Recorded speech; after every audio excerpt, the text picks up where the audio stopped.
Hi everyone, I'm Michelle, co-founder of soulbridging.com. I want to welcome you for being here today and to introduce you to this video series that we have on the awakening of humanity and the bridge to your soul. I'm here today with William, the author of Shine Forth, The Soul's Magical Destiny. William, hi. Hi. Can you share with our people who you are? I'm William Meader, and I am a teacher of the esoteric philosophy. I teach this philosophy around the world in several countries, and it's such a rich, exciting opportunity to be here. I've found this spiritual approach to life to be not only enriching to me, but enriching to so many people around the world who I've interfaced with and shared this journey with. So I'm really excited to be here. Thank you. In the next video, we're going to be talking about the AntiCrown, which is the bridge that links the soul with the personality, or the inner life with the outer life. And we're going to talk about the process of soul-personality fusion, which is all connected to this idea of awakening to the inner guru of your own nature. And so it's a really exciting discussion that we're going to have. I'm looking forward to you sharing that. Yeah, the AntiCrown, it's an amazing concept and one that will be richly part of our discussion when we get into the full series of this amazing philosophy for the audience. Great.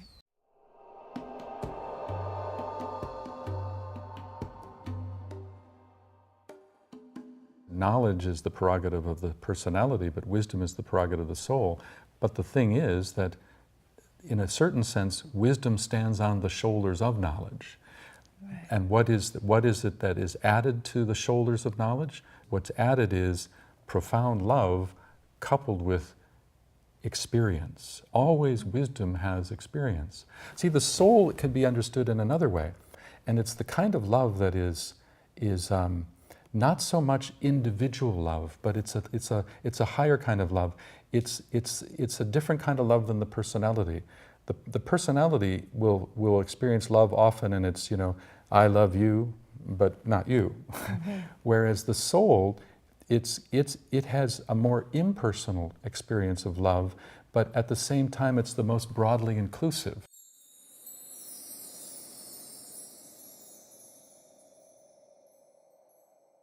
Continuing now, William, of the world religion's notion of God Transcendent and God Immanent. In the West, the emphasis has been on God Transcendent, and in the East it's been God Immanent. God Transcendent is this idea that God is out there somewhere mysteriously, transcendent to my immediacy of my life. God Immanent is God right inside me, inside, immanent. And the esoteric philosophy has a marvelous way of understanding that. It's not that it's one or the other, but it's both. Right. It's both. And how is it both? We could look at it this way. To the extent that we have lifted our consciousness to a high point, let's say to the soul or even beyond, and we can hold ourselves there, that's to experience God Immanent. God Immanent represents the degree of divinity that you have absorbed into the fabric of your day-to-day consciousness. God Transcendent is the part of the greater life that you have yet to draw yourself inward and expand into. So you see, both are true. Both are true. Again, this is what I love about this path and the teaching. It's the both and. It's this inclusive understanding of where you can hold both and then go beyond. Yeah, exactly. Yeah. So.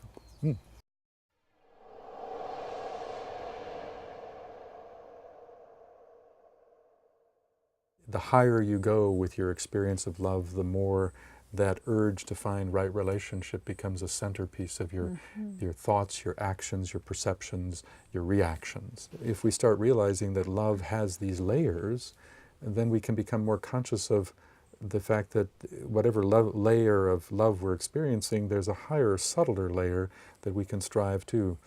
And so the more we inwardly find the soul within ourselves, the more we're on the right path, you might say, to widen our experience of love. In essence, this is all about learning that there's such a widening richness to love that the more you can embody that understanding and live more from that higher part of yourself, the more you love everything. Yeah. The more you love the thing that you used to despise. I mean, the highest kind of love is the kind of love that is profoundly inclusive even of that which your personality may despise. Right. That's what this is about.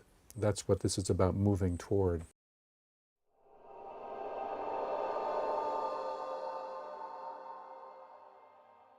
In this philosophy, it's understood that there's only one life. We mentioned that earlier.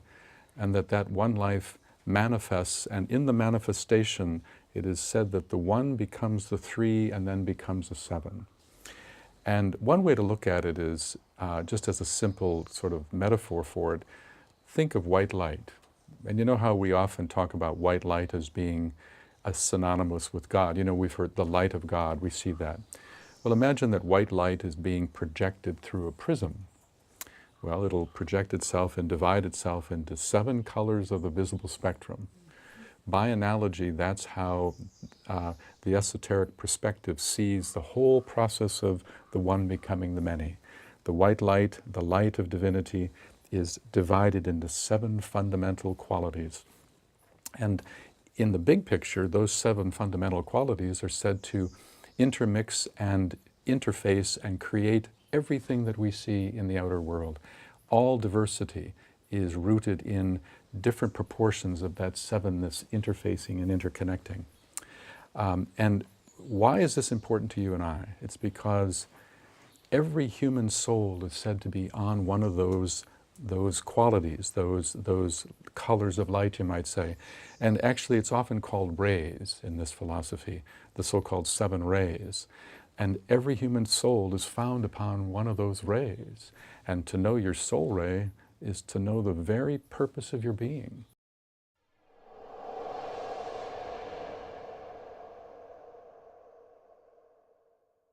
There's one other thing I'd like to share with you, and this is something that adds reason for the importance of these 3 pillars. Okay. In esotericism, there's this idea of the building of the AntiCrown. Now, the AntiCrown is a Sanskrit word, and most people are not so familiar with it, so let me define it. AntiCrown is a communication bridge internally between the soul and the personality. That communication bridge doesn't exist naturally. It has to be built. Because you see, for reasons that I won't get into at this point, but there is said to be naturally in human consciousness a gap between the personality's consciousness and the soul's consciousness. Right. And that gap happens to be found in that higher mental plane area because it's less developed. There's a gap. And so much of the path has to do with slowly building this AntiCrown. A great master once said that to find the path, one must become the path. To find the path, one must become the path. And that's about becoming. It's not an outer path. Right. It's an inner path. Right. And the outer is simply a reflection of the inner, you see.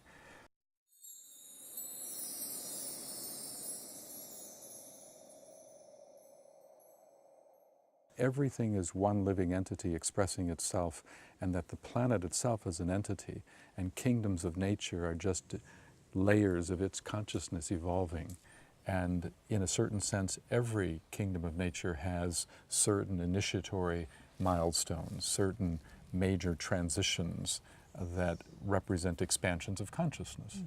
And that's what we're talking about when we talk about initiations as being milestones to enlightenment, because we're talking about when a person has come to the place in their evolutionary journey where they're awakening to their higher nature, then they're beginning a process of moving more deliberately toward enlightenment in a more conscious way. Prior to the awakening, there's an evolution of consciousness as well, but it's more unconscious. It's more just happening through the crucible of many lives and the struggle and the lessons learned. But once a person starts awakening to their own duality, then the game changes, and a whole new kind of a deeper investment in your own evolution, to take your own evolution in tow, starts to intervene in your thinking and the way you live your life.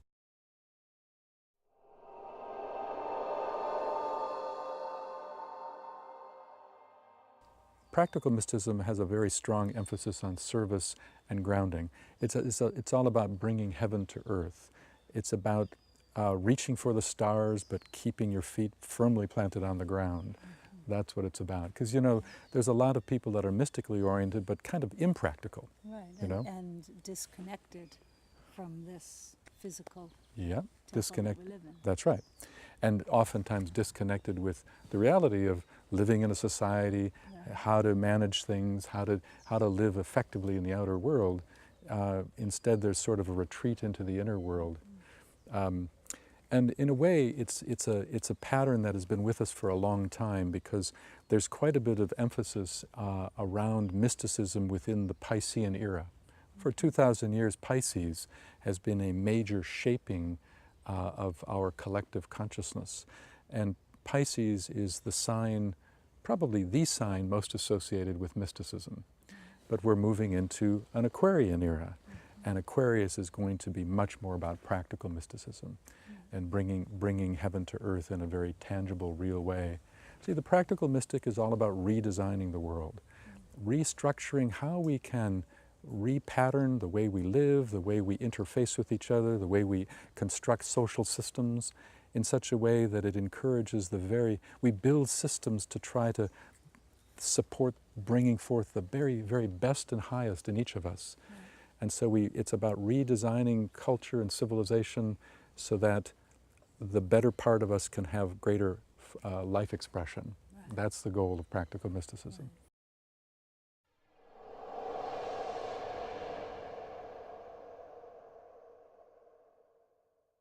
You know, the personality is threefold. You know, there's the mental, the emotional, and the physical. And it's all about bringing something from the intuitions of the soul through those layers of the personality and externalize something in the outer world.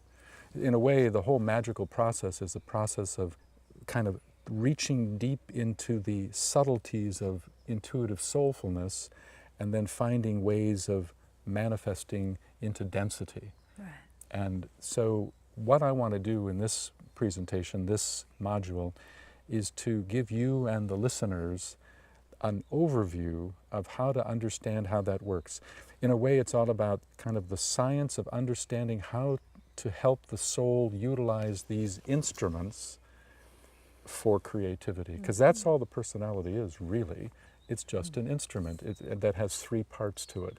And there is considerations that, when you create, there's considerations that pertain to the mind, pertain to the emotions, and the physical expression. In fact, the soul needs to use each one of those pieces of the personality to successfully bring something into the world. So that's what this subject is about. Thank you for joining us on this video, and please join us on the next Soul Bridging video and leave us a comment. Let us know how you liked this one.